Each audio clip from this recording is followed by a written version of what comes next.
राधे राधे, जय श्री कृष्णा। गुरु गीता का दूसरा अध्याय।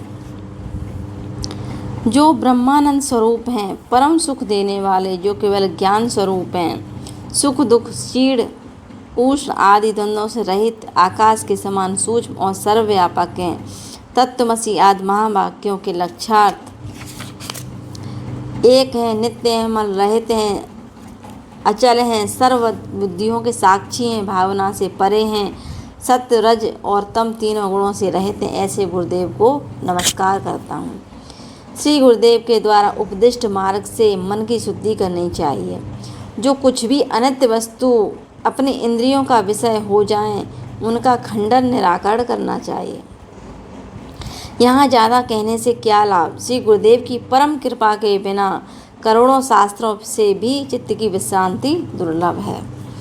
करुणा रूपी तलवार के प्रहार से शिष्य के आठों पासों संशय, दया, भय, संकोच, निंदा, प्रतिष्ठा, कुलाभिमान और संपत्ति को काटकर निर्मल आनंद देने वाले को सद्गुरु कहते हैं। ऐसा सुनने पर भी जो मनुष्य गुरु निंदा करता है, वह जब तक सूर्यचंद्र का अस्तित्व रहता है तब तक घोर नरक में रहता है।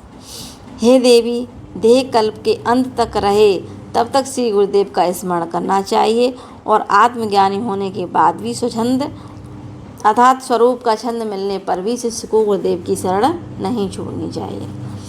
श्री गुरुदेव के समक्ष प्रज्ञावान शिष्य को कभी हुंकार शब्द से मैंने ऐसा किया वैसा किया नहीं बोलना चाहिए और कभी असत्य नहीं बोलना चाहिए। गुरुदेव के समक्ष जो हुंकार शब्द से बोलता है अथवा गुरुदेव को तू कहकर जो बोलता है, वह निर्जन मरुभूमि में ब्रह्म राक्षस होता है। सदा और सर्व अवस्थाओं में अद्वैत की भावना करनी चाहिए, परंतु गुरुदेव के साथ अद्वैत की भावना कदापि नहीं करनी चाहिए। जब तक दृश्य प्रपंच की विस्मृति न हो जाए तब तक गुरुदेव के पावन चरणाविंद की पूजा अर्चना करनी चाहिए।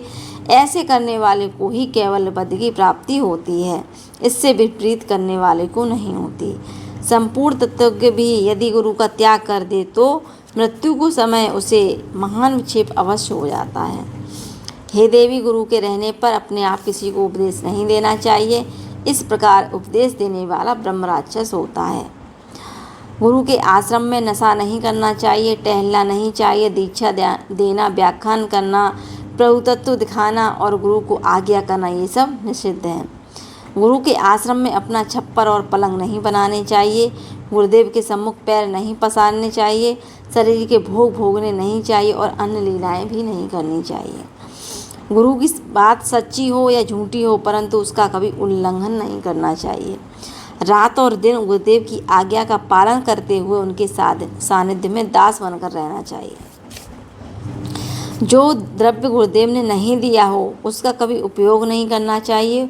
गुरुदेव के दिए हुए द्रव्य को गरीब की तरह ग्रहण करना चाहिए, उससे प्राण भी प्राप्त हो सकते हैं। पादुका, आसन आदि बिस्तर जो कुछ भी गुरुदेव के उपयोग में आते हों, उन सब को नमस्कार करना चाहिए, उनको कभी पैर से नहीं छूना चाहिए। चलते हुए गुरुदेव के पीछे चलना चाहिए, उनकी परछाई का भी उल्लंघन नहीं करना चाहिए। गुरुदेव के समक्ष कीमती वेशभूषा, आभूषण आदि नहीं